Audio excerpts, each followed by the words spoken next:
couple of questions. And I notice in the definitions there's light industrial and heavy industrial, and yet in our map it's only industrial, so we don't differentiate between the light and heavy.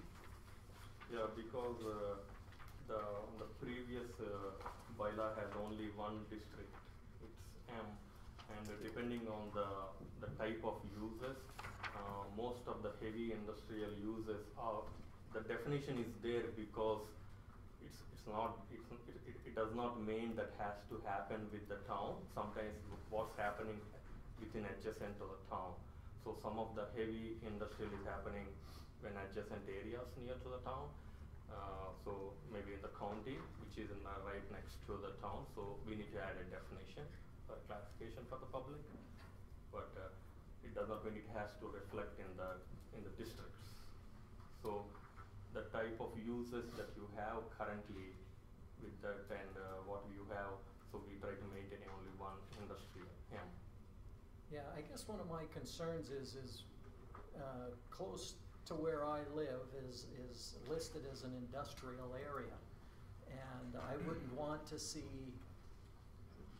heavy industry going in there, and that's one of my concerns, that it probably shouldn't be listed as heavy or as industrial at that area. Maybe it should be commercial or something, but industry in that area would not be appropriate. Oh, okay. I could show you on a map what area I'm talking about. Yeah, Yeah, please do. And in fact, it is commercial, Right by Atco, currently. Oh, okay. that whole area, which is already a Several sensory, strip mall. like how busy you Yep, guys are with there it's your trucks it's- coming it's onto this that area road, and right it's here. already sort of a residential hazard, you know, like if you were to add 3 more businesses as busy and have as That much area equipment as there. Atco does. Trucking shop back there. It's Yeah, gonna be, because- right now it is not industrial. You know what, I don't know what it is right now. it's M1. Now Maybe I was walking. What's it by marked on the map? some Crazy guy with his truck drove by. Okay, so M1 in the old scale meant what? Or a car. Same thing. because he was Same thing, smoking. industrial. Industrial. Industrial. I just, my concern is that I'd hate to see something heavy going in there. It's not appropriate for that part of town, so I don't know how we prevent that sort of thing the way that it's being classified. But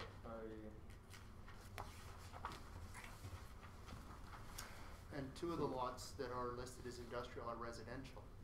Well, Well, that was and- another thing. There's a whole bunch of areas on the map that aren't properly coded. Well, and that's, we caught a bunch of that in the meeting. If you guys have caught more, absolutely. Yeah. That's why it's first reading. That's why it's the And first then reading, and we when it want comes this- back, it can Yeah, all this be. kind of sure. discussion. Hmm? Need a bigger map. Oh, yeah, you should have seen what we were working with. Yeah, I love it. It's so hard. Discretionary, heavy is Thank you. discretionary, but it's up to you. Yeah, that was gonna be my next question. What's discretionary? You know, it says discretionary uses, but whose discretion decides that? The, MPC. And further to that, what's after? Discretions within the land use bylaw, you have a variance that you can do, and after that it has to go to council to go outside of. Yep, Right. that's right. But does it say that in this bylaw, in this Document? Yes. document? Cause Yes.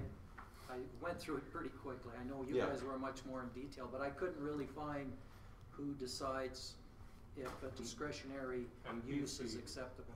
MPC is the one who grants the discretionary, but you have to do There would of your course homework then be and- the advertisements and, you know, if you're gonna be affected by this, and then if there's an affected homeowner, they would say, Yeah. I really don't want to have this here, this is why, and then it can be decided from there. Okay. So in this case, suppose a heavy industrial application came, then all these owners will be notified, and suppose that you are saying your house, then if you have an opposition to a heavy industrial, then it will be taken more weightage. Yeah, okay, yeah, that sounds So okay. that's the only permitted is only 11. The other, I had a whole bunch of those mapping issues. Can I share them now? Is that Yeah. fair to share? what I Absolutely, like? yeah, yeah. Okay, right here, Any of the apartment buildings these that two are are scattered residential throughout town lots, are listed. right there. Those are Apartment residential standard lots structure. right now. Not whether, what is it, low density residential, but there's Let's already see, apartment there buildings in should those be areas. this lot right here. So do we need to Should be redesignate a that lot church. Oh, I see, yeah. as an R4 instead of an P, R1? It should be And what a about the P. CRC lot that's down by the church? And this lot here, I'm not sure It is why it's a P. It is public service right now. I think it was But a park what's Because going of on? or a tax. open. Oh, So are P, we that's getting that the back? CRC building, is it not? You'd have to ask me. Okay, but it being that they're moving, should Then- that be reclassified? No, exactly. Not until it's done. And then once it's sold, then you can just reclassify. Okay. So, Here you go. should we just, make comments on our maps and then send you the maps, rather than every one of us go up and, Yeah, if you wanna do it that way, right? and then send Just to it in. expedite the meeting. Yeah, cause we could be here for an hour. You promised me it wouldn't take an hour. And these, just while I got you, these two are, R4 should be this lot here, and this should be a church where R4 is, and that should be the R4 lot.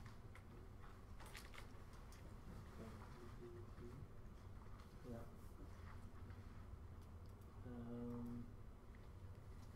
And I had questions around our tennis courts, like the tennis courts are right in here. Mm-hmm. And it doesn't show it as being a P, but I think that they should be. It shouldn't be zoned for anything else but for the P public services. It shouldn't be low-density residential. It should be right Yeah, in we missed this that one area. too. Yeah. That's the tennis court should be a P, yeah. And it's the reservoir too. Yeah, and the reservoir. More importantly than the tennis court. Sorry, Brian. Well, I agree, I gotta drink water too, so yeah, that's more important than tennis. Drink beer, save water. This whole lot is showing as one lot. It's not showing as two lots like this. Where you at? Hang on. The, Depending on the Let's find it up here, too. alkali. The ravine and the water is joined. right here. This one is all showing as one lot, and I don't know what's here. Right now it's open long. field. Yeah, open field. I There's nothing. think it's So we can show residential. We can show it as a P. Yeah, well, it definitely should be. I'm not Okay. sure. Actually, that should be, DC.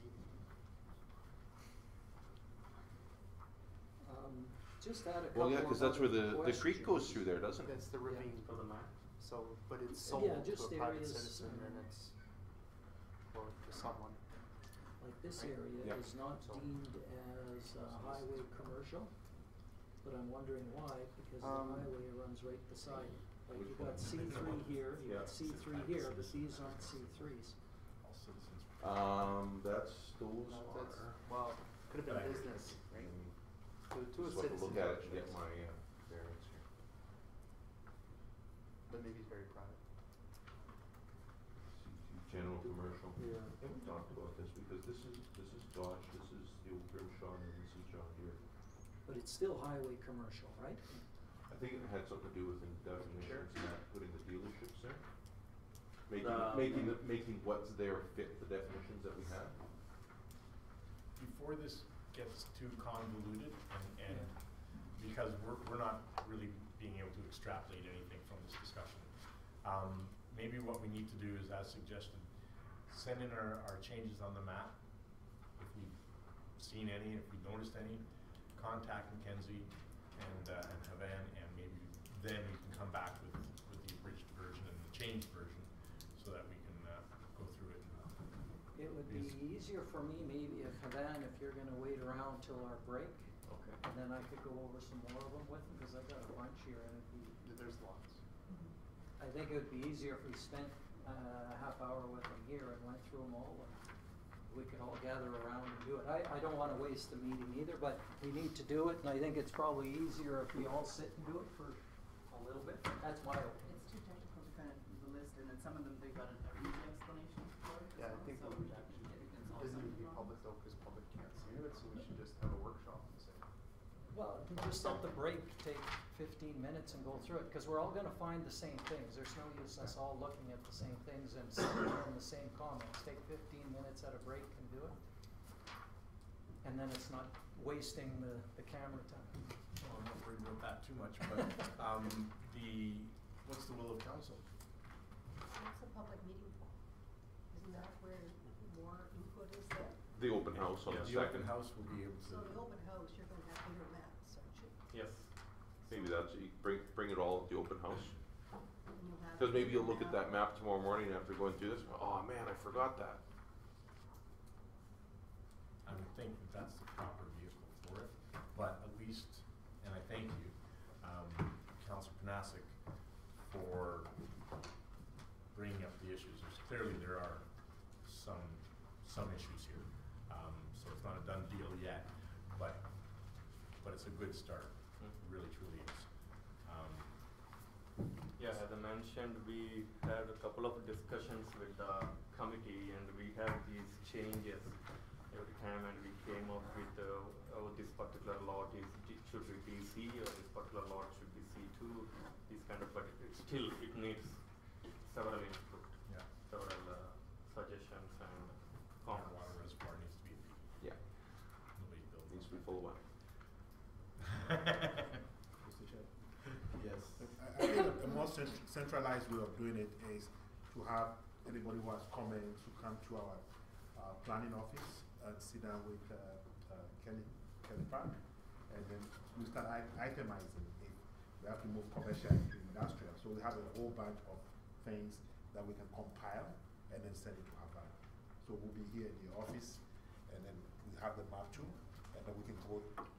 Well, that might be better instead of everybody saying the same to thing. Havana. Yeah. So we'll Yeah. centralize it in our planning office and then make those changes. And How then about these nice maps? communicate with. I have a big one like that.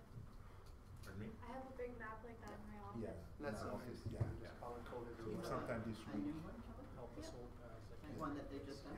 Yep. Yeah, so Did sometime you- this week, if you can do that, then that will expedite for them to make the changes, and Excuse me. more centralized. Great. I can make those changes if the all comments come before the public meeting, so it's better. And again, in the public meeting, again, still more might come, so that's good. Any further discussion? Any other concerns? You'll bring forth your spelling errors like marijuana. And, I and Actually- asked them when they were doing that, that's how the government spells it. That's, With an H? yeah, Exactly, cause I said marijuana is spelt wrong, and they said, nope, that's how the Oh. government Yeah, spells that's it. how Very the- surprising. yeah. maybe they had some first. Very That's surprising. apparently that is the The medical- Canadian way to spell marijuana. And that's in the Ask. dictionary? I don't care how the government spells it, cause look how they spell, a few words. It depends who did the dictionary. Webster was an License. American. Right? They spell license wrong. Enforcement and penalties to buildings in contravention. Or buildings are in contravention, is in contravention. So yeah, little things. And, So should this be received for information instead because of all the errors? No. Changes being made? Still the first Start your first reading, because then you can, and then with your second reading, then you can accept with the changes, and it just keeps the process moving. Just a comment that it is really good. I really like how you laid it out, and all of the changes are easy to sort of identify, which was good. And easy to follow. And I like the new categories. Mr. Chair, give a quick comment from either the chair or Havan regarding the direct control area. Just a bigger conceptualize what you've done with the direct control. Oh, as And far which areas as, have direct control, just. well, we kinda went over that already, like what we've done with the existing direct control. Yeah, you've taken on, you got. Just labeled it the way it Okay. basically is now. You know, if it's a residential, it's residential, if it's industrial, it's industrial, if it's commercial, it's commercial. The odd area, like I said, we left as direct control due to environmental concerns. But you Just remove seems- direct control from the along the highway Yep, Mhm. yeah. and all the commercial areas. Yeah, pretty much, like I said, just the old daycare site and where the recycling bins are, the sidewalk, just 'cause, don't touch that.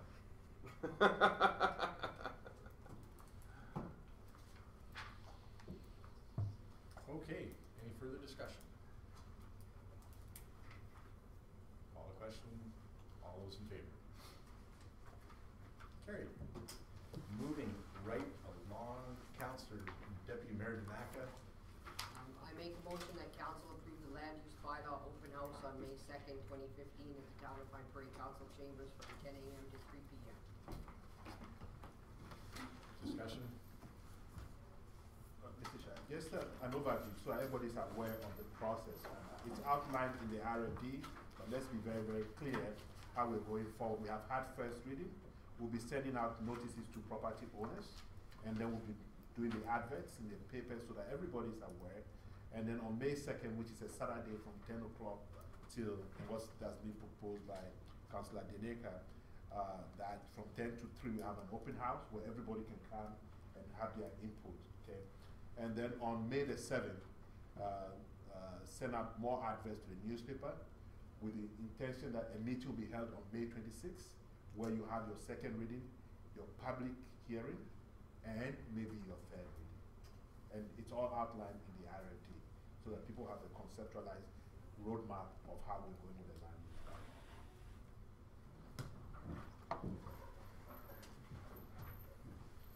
Okay. We are now into 5. We have to vote on Oh, doing the open house. Thank you ever so much. Sorry about that, Deputy Mayor. All those in favor? Carried. Moving right along. 5A Finance, page 138 of your budget, or of your agenda. 5A1 2015 final operating budget amendments. And thank you very much, Van and Mr. Waco. Greatly appreciate the hard work you're doing. Thank you. I'd like to make a motion that council approves the addition of following to the 2015 final operating budget. Capital revenues, GL 532847032,000 in the amount of 9,200. Development grant expense, GL 2667770 in the amount of $4,000. Discussion. Councilor Knack.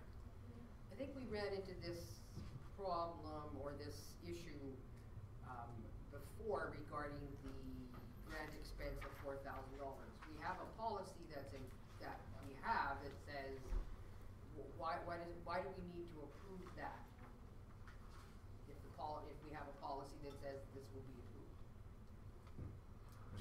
Mr. Chair, because it's not in the budget, even though we have a policy that gives us the go-ahead to approve it, we need to have it in the budget for it to be exercised.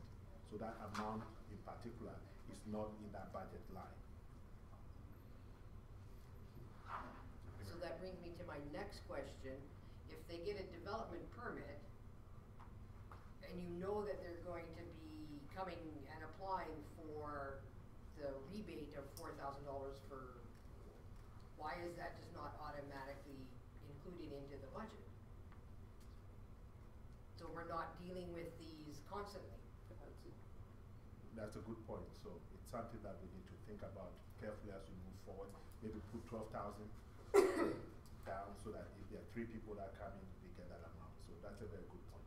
I won't argue with that. Councilor Hunter. So what you're saying is we've never had funds in the account? No. The policy was passed, Mr. Chair, was passed last 2 years? Oh, no, it was passed way before. For 5 years ago, but we've not really. But we've only had one person at Carnegie. We've had many 2 million people people? apply. Is that right? Okay. Okay, that's fine. Duly noted. Duly noted. Yeah. Any other discussion? Questions, concerns? So should we make the motion now about putting money into that account, or when it gets, like, what's the best way to do that? Maybe may I turn to the treasurer then, if you may? could you enlighten us on that? Probably the best thing is just to accept the motion as it is, and if we get another application, we'll bring it forward to council, and council can approve adding it to the budget and paying it. The difficulty with changing it now is that all the reports that follow don't have that in it. So, just muddies the waters a lot.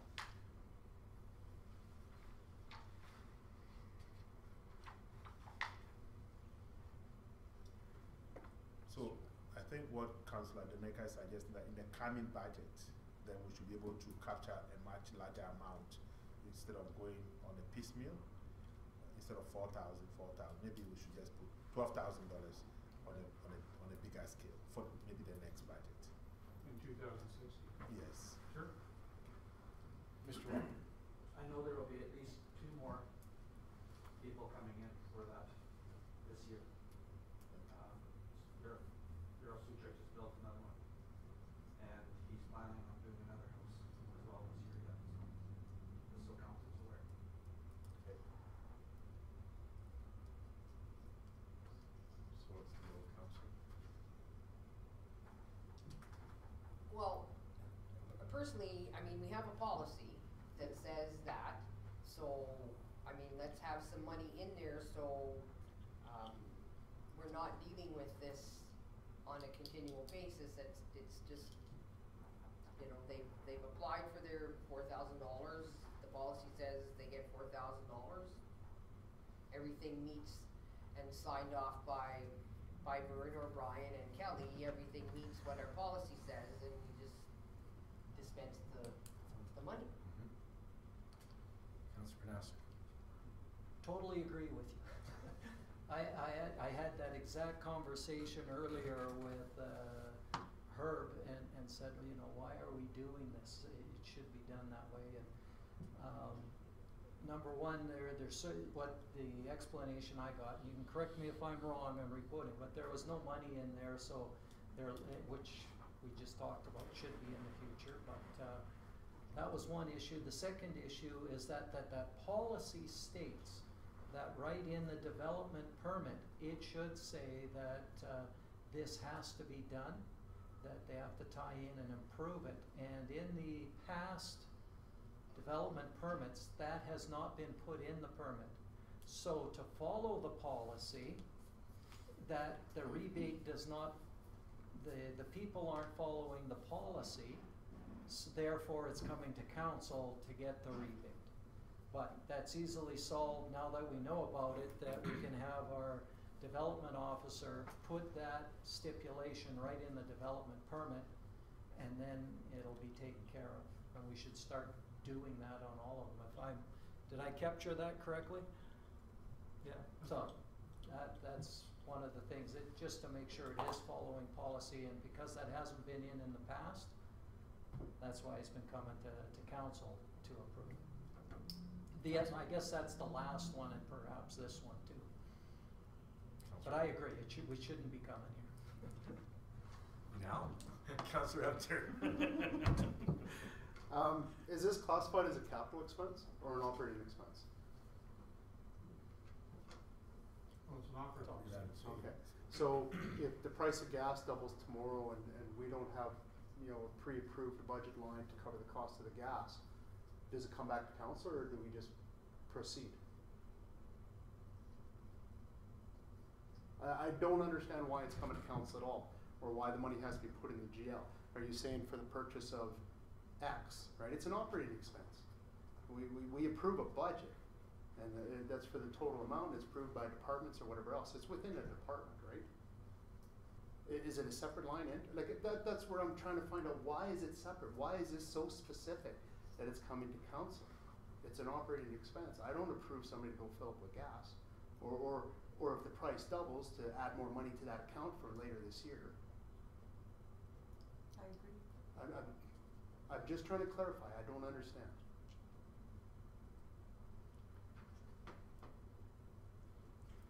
Well, grants are kind of a unique expenditure.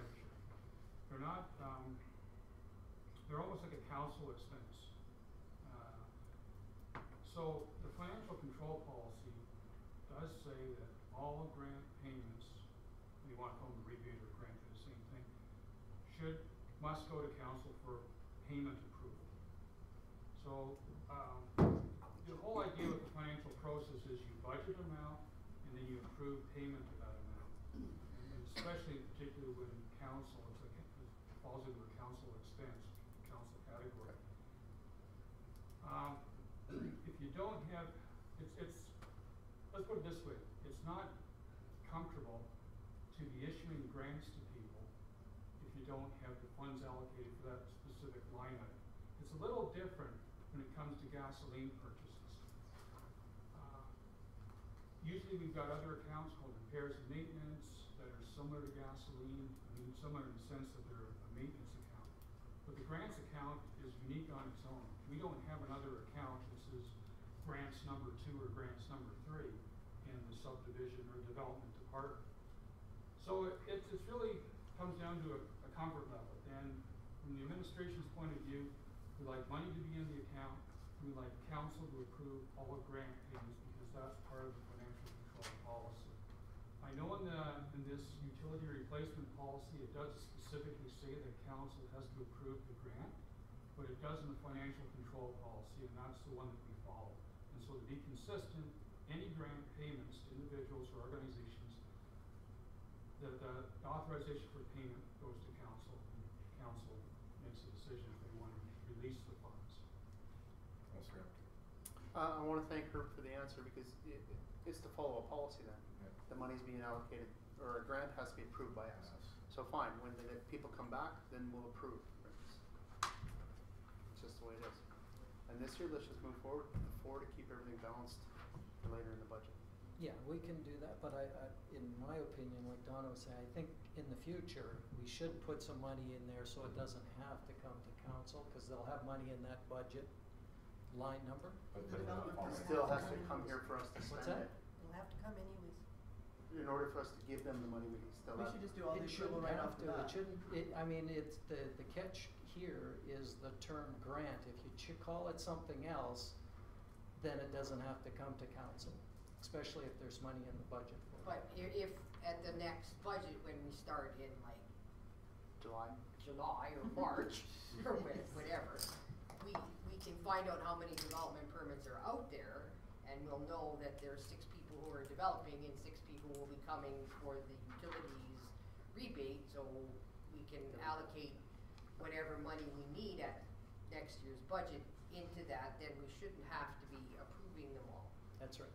Call it an incentive. Because the money's there does not mean that we approved it. Well, if it's Because in the the. money's in the line item, they still have to come before us, and if it's a grant, then the policy states that we are responsible for that allocation of funds. If it's semantics and we can change the terminology from grant to something else, then great. But if the MGA says it's a grant, then it's a grant, and then our policies say that we have to approve it. So regardless of whether the money's there in a lump sum or not, it's still incumbent upon us to approve. I don't see how you can get around it. So but it is the utilities rebate policy. Call it utility replacement initiative or incentive. Incentive or whatever.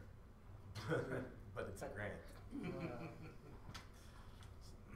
It just seems that we're creating bureaucracy and roadblocks and stuff Safer. where I don't know if it needs to be there on this one. That's my opinion.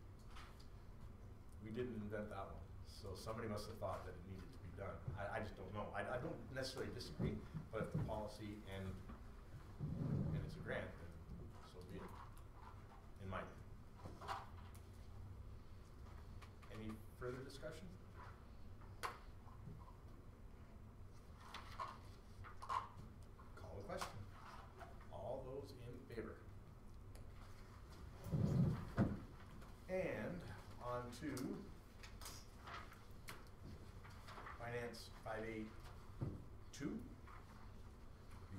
final 2015 operating budget adoption paid one for Councilor Empton.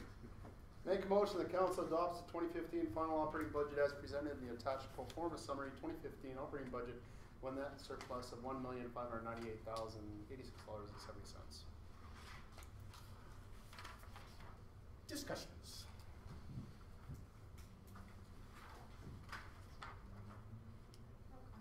Yes. I'm reading in the Slave Lake paper that the assessment value of the assessment in Slave Lake went up by 4%. Not the assessment, but the value of the homes there. Our homes decreased in No. High Prairie? 1%. Really? Yeah, our total assessment went down by 1%, yes. Now is We it, didn't get, the numbers came from them, not us. Mm-hmm. I just. But it was last year's, though. It's last year's assessment. Last year's That's what we assessment. use for this year's assessment.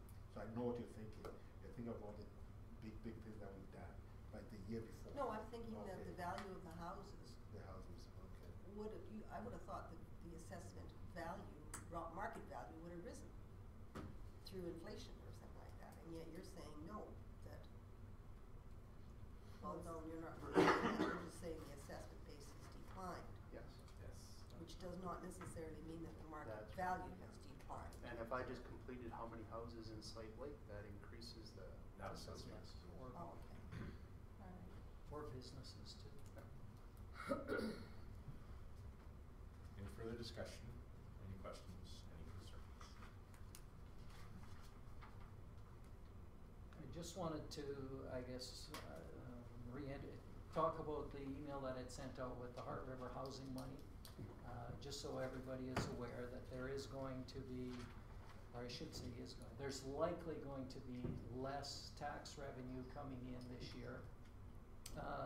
The amount is still in question because Kelly got something from the government that said it's going to be 15,000. Heart River Housing's records show that it should be 100,000 to cover the sort of the taxes for the 55 social housing units that we have here. So it all depends on which numbers you go by. We haven't got anything more official than what Kelly got, but when we talked with Lindsay about it, Lindsay says the data that's in the government's database is incorrect. That's what he suspects. Because when you have 55 properties, the taxes on those properties have got to be more than 15,000. It's probably going to be more in the area of 100,000. So just something to be well aware of, that somewhere during this year there's a good possibility there will be $100,000 less income than we expected from taxes. Councillor Hunter, and then I'll take this. Two possibilities are, although the tax value of the 55 properties might be 100,000 roughly, that is waived. The government in the past may have only reimbursed us the 15, so the actual loss would be the 15. Maybe that's just a hypothetical, but I'm curious: is social housing exempt from property tax? The government is saying it is exempt, yes. It's a provincially owned property, and all of the provincially owned properties are exempt. So Heart River Housing is an agency that manages provincially owned properties? Yes. For the most part, they have both. They have privately owned, but they also have provincially owned ones also. And any provincially owned are tax exempt. So again, this is, my concern is, again, and I have stated my concerns several times, it's a downloading responsibility from the province to the towns. And the impact in talking with our MLA, Pearl,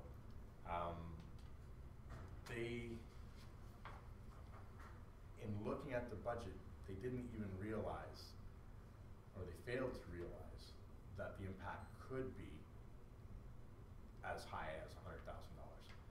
They had no idea of the ramifications of it. Her suggestion to me was a very heartfelt, please contact the Premier in a letter, Minister of Municipal Affairs, Minister of Housing, responsible for housing, and to Pearl, and that we be as proactive on this as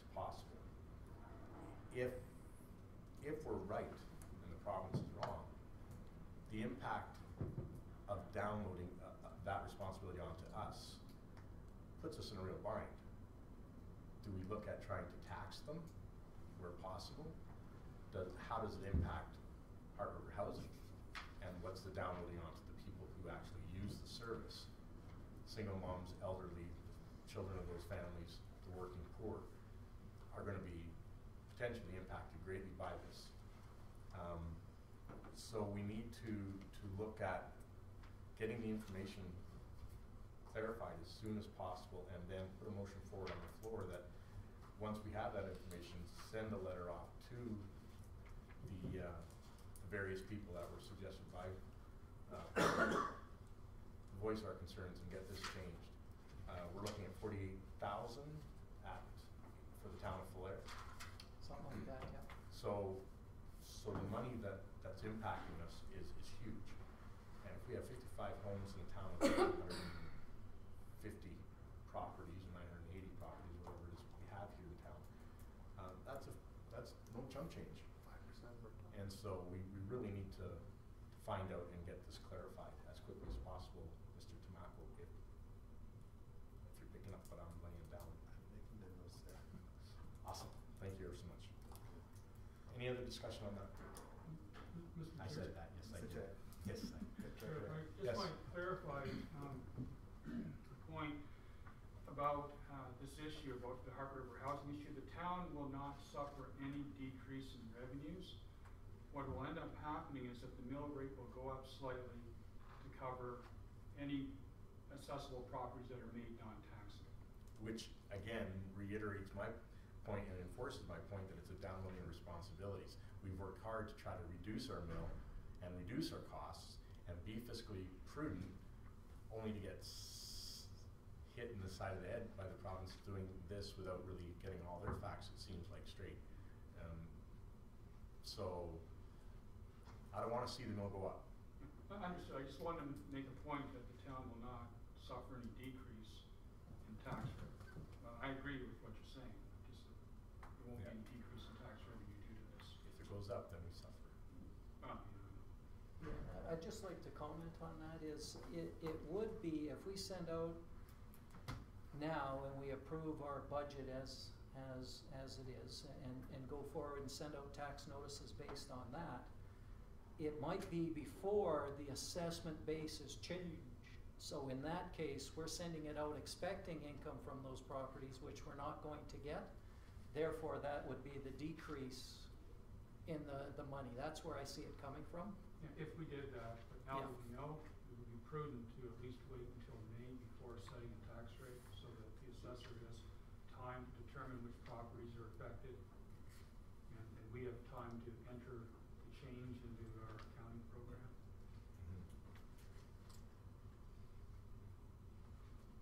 Councillor Rose. I'm just curious, Herb, on the difference in the amount. So the town got a letter from the government that says there's about a $15,000 tax bill that we won't receive from housing, and housing's telling us there's about $100,000 tax bill that we won't be receiving. So what's your thoughts? Like, you obviously must know. Is there some? Do they only pay a partial tax on 55 houses, or like where's this $15,000 number coming into play? I really don't know. What we have to do is wait for the assessor's report and lets us know which properties are affected, what the assessment is, and then we'll be able to determine what the actual assessment-based decrease is. Because that's really the issue, is it's how much is the assessment, the taxable assessment base going to decrease, in which will have an effective raising the mill rate by a little bit. Recognizing as well that he's going to be hammered with every town that he works for and providing that same information, we need to really get on him quick and make sure that we're in the front of the queue for this, I think. So if we can put some pressure on Mr. Powers and Associates to figure it out for us, because it seems like a huge discrepancy. Next council meeting, we should have a report for council. Okay, great, thank you. Wouldn't we have the exact same information from last year, though? We know the 55 properties, we know what the assessment values or the taxes were last year, and we know how much we were reimbursed by the government of Alberta last year. I believe 98, right? What's What's that? 98,000? Yeah, that's what Lindsay informed me. So we have that information. We know last year what the effect was. So if the question was, why is it coming back with the 15? Mr. Powers has already requested for the letter, which is gone to him, so he's doing his homework. So hopefully we should be able to gather more evidence to present to council by the next meeting. Great. Prepare the report. Any other further discussion? Mr. Spark? Just to, I don't know what, Ben, do you want to speak a little bit about the process? Yeah, we went through this process of looking for efficiencies, but it was very painful for my public works department in particular.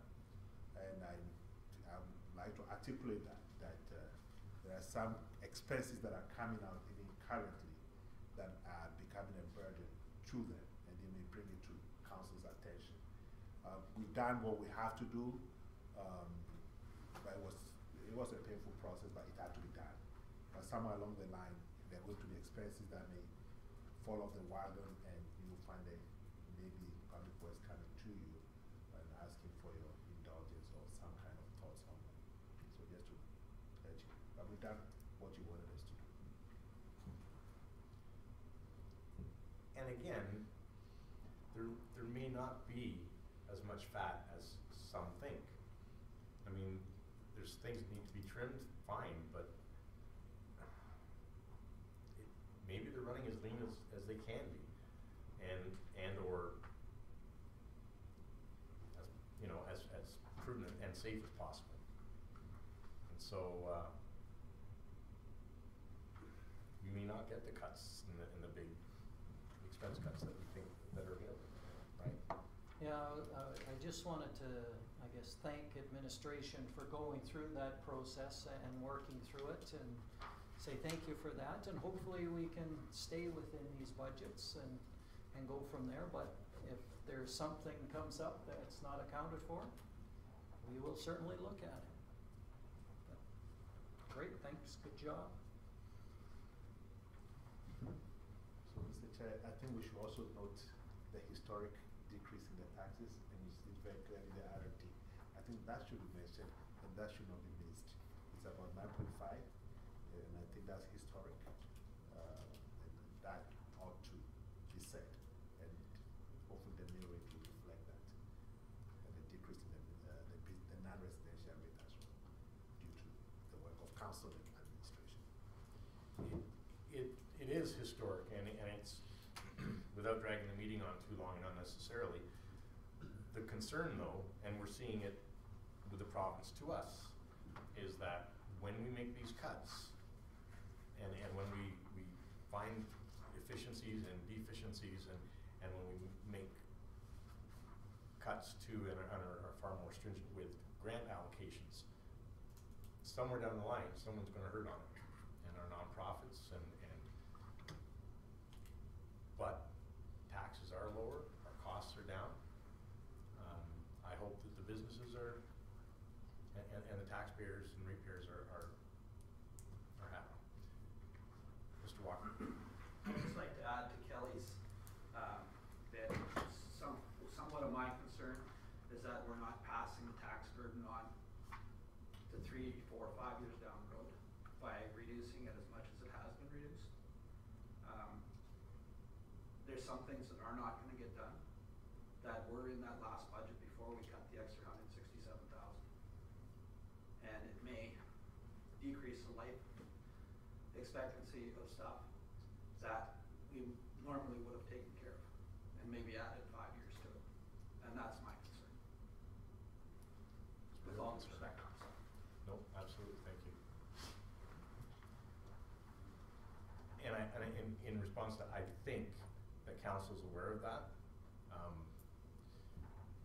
It didn't come lightly, but I think with the new businesses that are developing, the new construction going on, it was really brought to the forefront that something had to be done, and so now we pay the piper, and hopefully it's not too severe discussion? Seeing none, call the question. All those in favor? Would you like the question read? No. Call the question. All those in favor? Carried. Second reading bylaw 2015. Councillor Panas. I'd just like to, I guess, make a motion, it's not in here, but a motion that we direct administration to develop a budget highlight package that can be shared on the web and in the newspaper. Just saying, what is our budget? Like, I shared the one that came out from another community. Like it.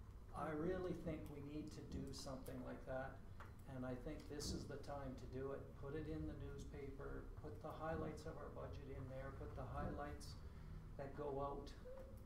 That would be a motion I'd like to make sure it gets done in the next little while. So,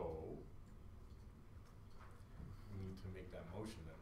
All right, now I know Val was busy have trying it. to capture. I got it. On Word. It's quick, Velcro. Yeah. So what did you get? Okay, I got to direct administration to develop a budget highlight package that can't be shared on the web and newspaper. Perfect. Discussion. Okay, yeah, just let me find it for the treasurer. Do you follow the motion, the resolution? Yeah, I looked at green views, and if that's what you want, I mean, that's what you want, but we can prepare something similar to it. Okay. All those in favor? Carried. And Councillor Empter. I'd like to make a motion that council give second reading to bylaw 02/2015 line of credit loan, High Prairie District Golf Club on this 14th day of April 2015. Page 145 of the agenda. And is our camera system working now? It is. It is? So maybe for the benefit of our taxpayers and ratepayers, Mr. Tomaco, if you could just give us some background on this, please. Which one? On the 10 loan? On the 10 loan? Yes. I'll 10 to the treasurer again, yeah. There's an advertisement in the paper. Yeah, that's what, I think the treasurer will just, Someone give us a was- quick highlight on that, please.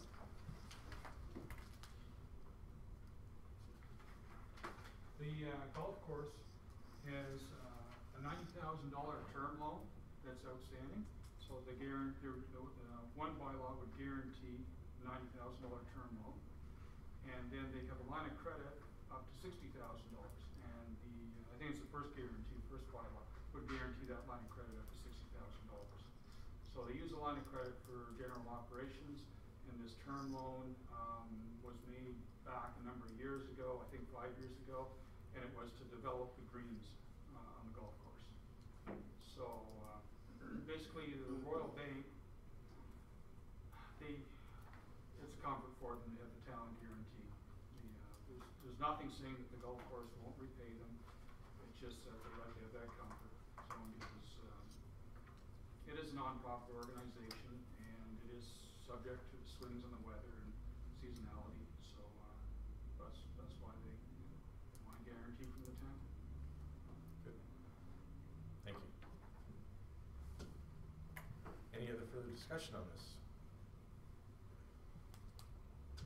Seeing none, call the question. All those in favor? Carried once again. And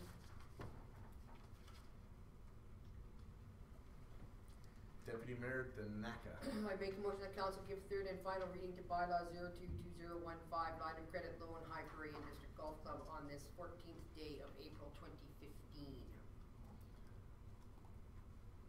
Any further discussion? Seeing none, call the question. All those in favor? Carried. Speedy Gonzalez. That council gives second reading to bylaw 03/2015 term loan guarantee renewal, High Prairie District Golf Club on this 14th day of April 2015. Discussion? Seeing none, call the question. All those in favor? Carried. Deputy Mayor Danaka. That council give third and final reading to bylaw 032015, term loan guarantee renewal, High Parade District Golf Club on this 14th day of April 2015. Any further discussion? Seeing none, call the question. All those in favor? Carried unanimously. On to Administration 5B1, second annual Big Lakes Invitational Charity Golf Tournament, page 148 of the agenda. Councilor Panasic. I move that council approve that the town of High Prairie sponsor the tournament for a maximum of $2,500 for the second annual charity golf tournament sponsorship.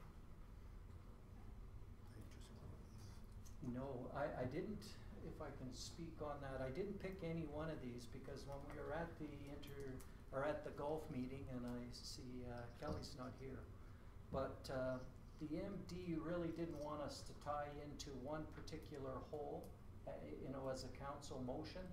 They would rather we just say we're gonna sponsor up to an amount and give some room so where they don't get a sponsor, we can fit in. So, for example, they already had a breakfast sponsor for the town of Swan Hills, and we sponsored that last year, but you know, we could sponsor hole one, but maybe they get somebody that really wants to sponsor hole one because that's, you know, where they might get a little more visibility.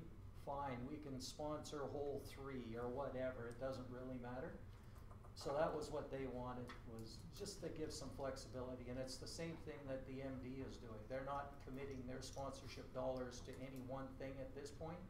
They're gonna wait to see where the gaps are and then put the money there.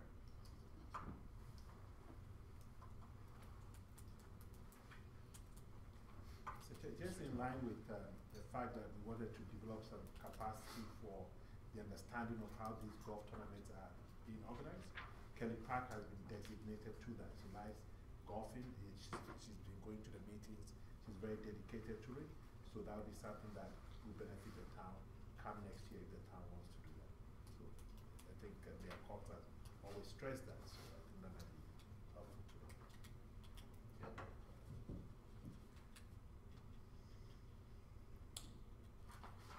Councilor Panasic. The other thing with the golf tournament is I don't know if they've contacted the town to get Public Works to assist. I don't know if you've heard anything, Vernon or Brian, because they were gonna contact you to see how we could get involved, so that next year when it's on our people to do the setup and everything, they're a little more prepared for it, and I think that that's a good idea to make sure we know and commit some of our time and resources to helping their, you know, for the setup and that kind of thing. Have you heard from them by any chance? The only thing that they've asked us for is a couple of summer students to operate a hole, and that's, they haven't requested my presence or Brian's presence or anybody's presence other than having us allocate a couple of summer students. Okay. That's the extent that I know. They want somebody better looking than you, is that what they? You have to have it flowing in wind. I think you're cute, buddy. Yeah. Deputy Mayor Danaka. I just have a question, because we ran into this issue last year, being that it's a town sponsored event with the MD, that if there was any town employees that wanted to put in a team, that they were allowed to do that? Because we basically last year when we had the tournament, there was nobody there other than you and I think you and you. That's it. There was no No town golfers. There was no town golfers. There was no golfers from the MD either. Oh, was there no golfers from the MD? No, they needed everybody to participate as a volunteer. So Okay. they expect all council, their council, as well as many from our council, to step forward and be volunteers for the day, right? So, that's sort of the expectation. Okay. So even with our sponsorship, I would expect that we wouldn't be, or we'd be giving back our golf entries, because at $2,500 you'd get the 2 golf entries. Right. But that would be, assuming I think that we would not use them, and that we'd give them to another group an organization, so we would be able to, you know, have Just somebody let else them have their resell them. opportunity. Resell them, yeah. Resell them? Resell them there, yeah. Okay. Yeah, we wouldn't give them, like, sorry, we just give them, like, the tournament would just have those extra golf members or, They were heavily oversubscribed last year. so they needed they don't really want us to golf in it, they would like us to help out. Okay. Wander around, shake hands, smile, serve. Clips and burgers. And it's a great networking opportunity. There's Both people from programs. all sorts of different communities, and we had municipal leaders from lots of other communities, and yeah, it was MLAs and MPs, yeah, galore. it was a good event to have some town presence at for sure.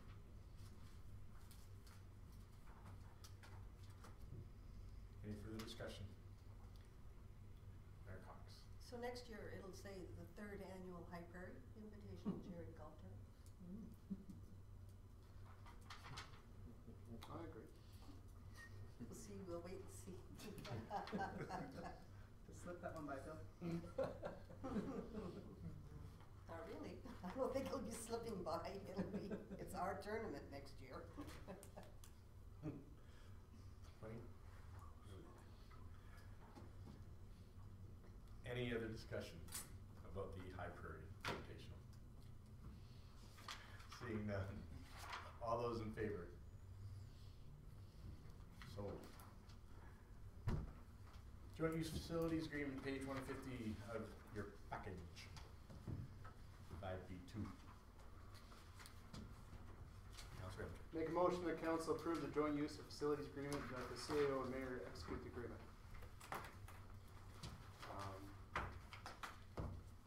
Your motion, you go first. Chair. As a side note, all other parties have already approved it. We're the only one left.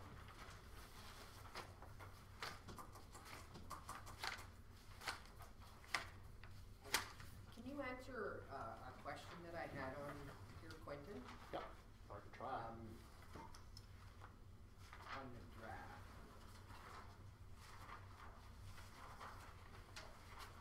What is a unit? Confusing. A unit, it was a calculation, we created, we had to use a term of some type of idea of tracking usage. Okay. So we created a unit, and we said, well, okay, a unit for the arena is worth X amount, say 3. A unit for gymnasium is 1, a unit for the pool is 6. And it equates to like an hours of usage, Okay. but the unit is a different value for each different facility because Okay. of the cost difference. And they were using a 1-to-1 ratio before. And A few years ago, and then it was recalculated, and they actually even currently, we track it, but we don't actually do anything with it. It's just to show utilization. It's not a negotiation tool or anything like that. It's just for tracking to show that they are being utilized, this is the effect, this is what's going on. And if then it becomes heavily lopsided, then it might be discussed. I think in the past when we met with High Prairie School Division, they had said, and they made a comment at that meeting, if I remember right, that it was fairly balanced, the use between theirs and ours at that time. So I don't know if that's still the case. It is currently fairly balanced. There were some discrepancies in tracking of actual units and hours and usage and access facilities. There were some bumps in the roads. There's definitely been an increased usage when we stopped charging. One other question was, we put this pressure on to renegotiate this agreement. What was the big issue, and has it been resolved? Yes,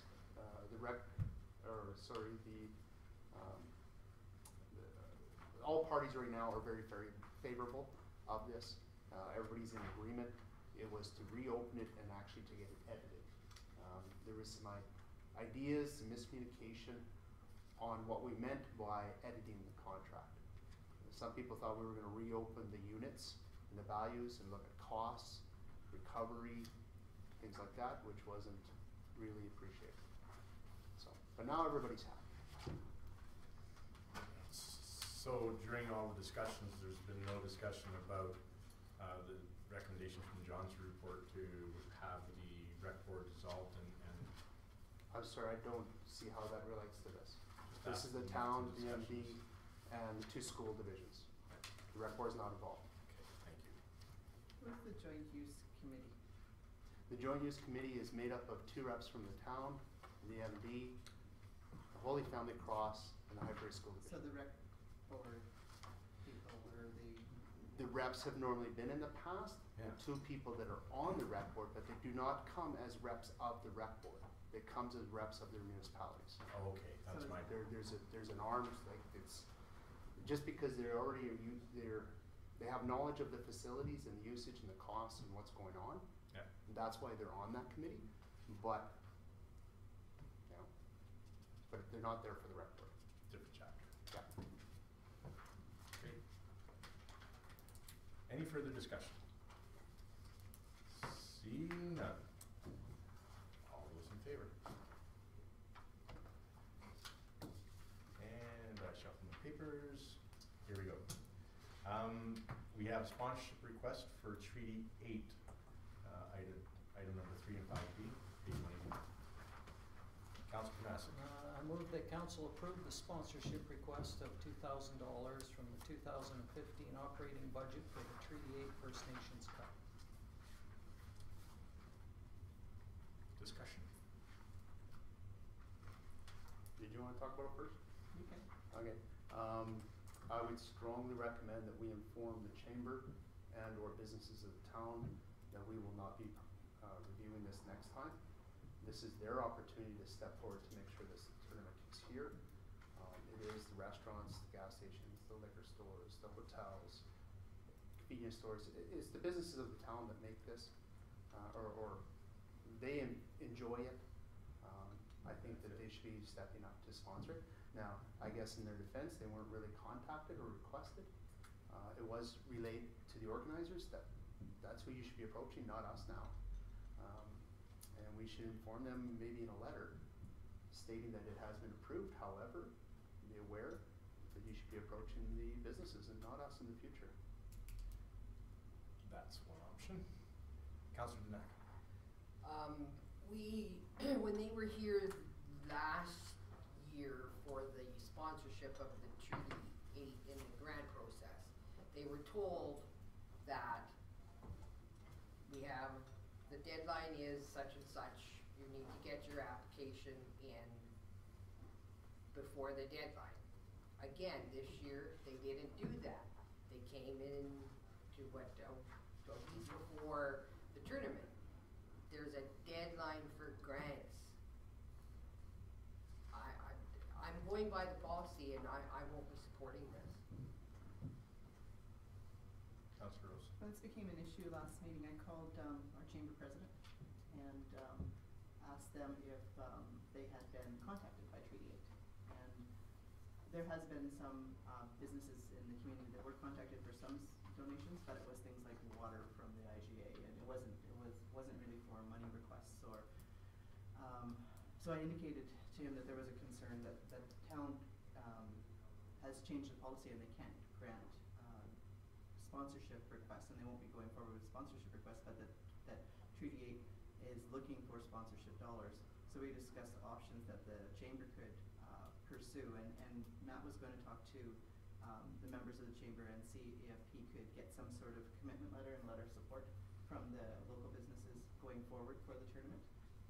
And he's actually, I talked to him again tonight before I came in, and he's had 2 conversations with Dwayne regarding going forward how to sort of support and sponsor the tournament, and indicated that the businesses will support the tournament going forward. And this year, I don't know that they're going to come up with cash because they weren't asked for cash and the tournament's over and done with.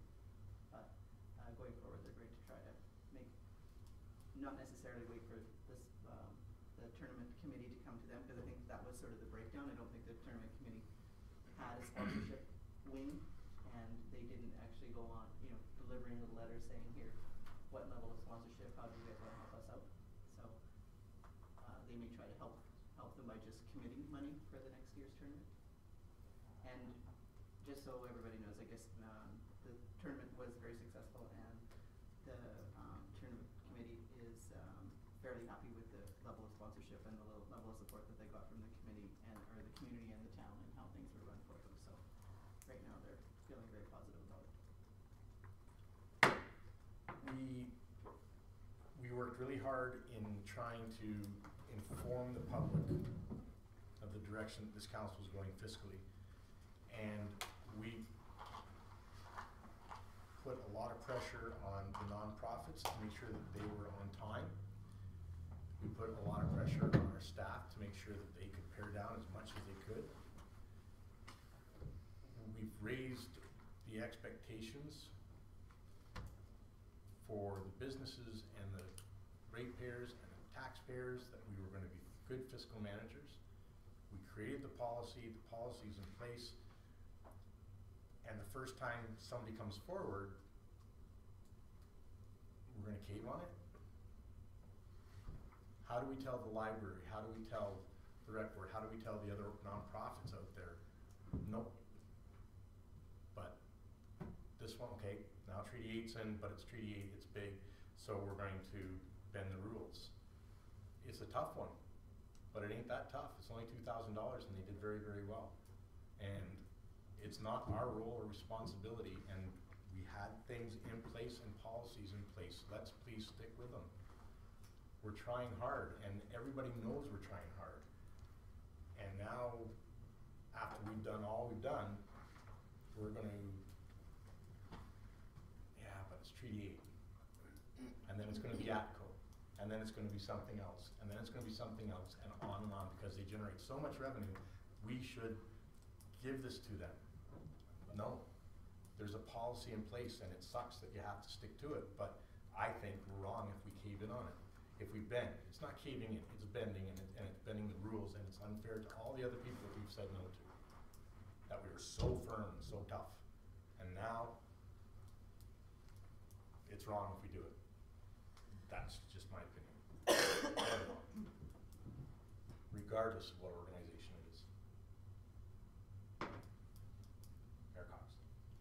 I think that we should support this and say what Councillor Amter that said, this is it going forward, let them know, don't come again, we're finished, and the business has got to support this from now on. So I don't have a problem one more time on this one. Councillor Panassa. I know this is a tough one, so it's a good one, but, and I'm looking ahead to the future. One of the things that we may want to do, and I'm just floating the idea as an idea, is to, in the future, maybe the council, because I think it's good if we can sponsor some events that are gonna bring money into the town, money and people, and it's gonna help all of the town in some way, shape, or form, not just the few businesses. I think it does help the community. I don't think it should necessarily be, taking all of our time to decide who's the right ones to give it to, but if we could come up with a set amount of money, give it to the Chamber of Commerce, and let them sort of divvy it out, and at the end of the year say, here's who we gave it to. Now the chamber has some money that they can, and organizations are going to approach the chamber, not the council, and say, we've put $10,000 towards sponsoring events that are going to benefit the town of High Prairie and the businesses of High Prairie. Let the chamber decide what's the best use for those monies. And we put $10,000 towards the betterment of our community that's going to bring people and money into the businesses. So as a town, we're helping a little bit to support our small businesses. I think that's a way we might be able to do this a little bit in the future and still help some of those organizations that are going to bring people in. How many businesses belong to the Chamber of Commerce? I don't know for sure. They have quite a few members, but they don't have that many coming to meetings. I think one of the things that is, we need to work with our chamber to see if we can get them to be a little bit stronger. A strong Chamber of Commerce is critical to the town and the development of the town and the economic prosperity of the town. So perhaps what we need is a meeting with them and discuss how they can, we can help, or what we can do to help build that chamber up to be a more effective organization. Hot topic.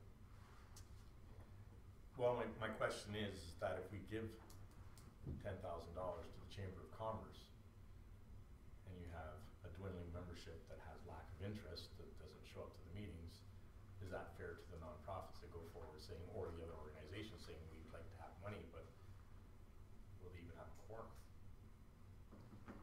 Don't know. They gotta get it together. Any further discussion for this handout? I agree with what Councillor Panasic has said. I think that we should have the chamber come to one of our meetings and let them tell us what they see for the future of their organization. I think would be good. I'll make that motion after this one. I ain't for it was just a comment. They've got to step up, and I'm not sure that the interest is there. Off the chamber topic and back onto the Treaty 8, when they were a sponsorship and not a grant, and this is always sort of Yes. a confusing thing. And I guess where I feel, although I'm against, I don't think we should be doing sponsorship, and I really, I was probably one of the strongest advocates for having a sponsorship policy that says no more money. But I also agree that we didn't really give a period of time for especially bigger events. And I'm curious, did they come to us as a sponsorship with, and in my mind, we don't really have a deadline for sponsorships. We have a deadline for grant, here's free money to run your organizations. Sponsorships come to us throughout the year, just like the golf sponsorship. And I mean, it wasn't even created by the time we had our grant policy in place, right? So we addressed those as they came. So in my mind, these guys came when they had their tournament, just like they did. I mean, not necessarily not following the policy, but no warning that we changed our sponsorship policy and that we are not giving money. So in that way, I mean, I agree that going forward we shouldn't be doing this anymore. But if their tournament was run based on counting on money that they thought they were going to get from the town, we didn't necessarily give them any warning to say that we've changed our policy and we're not going to. I mean, I did try to get the chamber to see if they could step up and make that contribution, and just to say that I didn't think that the town had, the ability to give that based on changing our policy. But going forward, it sounds like we're going to get some support and hopefully solve that problem for them. But there is that hole right now from when they asked us for a sponsorship. So I don't know if they necessarily didn't actually not follow our rules because they were coming in as a sponsor, not as a grant application. Councillor. I'd like to make a friendly amendment to the motion that the $2,000 check be sent directly to the rec department to offset ice rental fees. They paid the ice rental already. Did they? I asked. Oh. Okay, thank you. I withdraw my friendly amendment. You sure did. For credit for next year. Credit for next year? Love that idea. I really like that idea. And that keeps the tournament here. Yeah. I like that. So. I would like to amend my motion. That the $2,000 is to be used as a credit towards ice time next year. That way it satisfies you. It's not for this year, it's for next year. They're way in advance. It's not about me. If that's the best way to spend our money, That's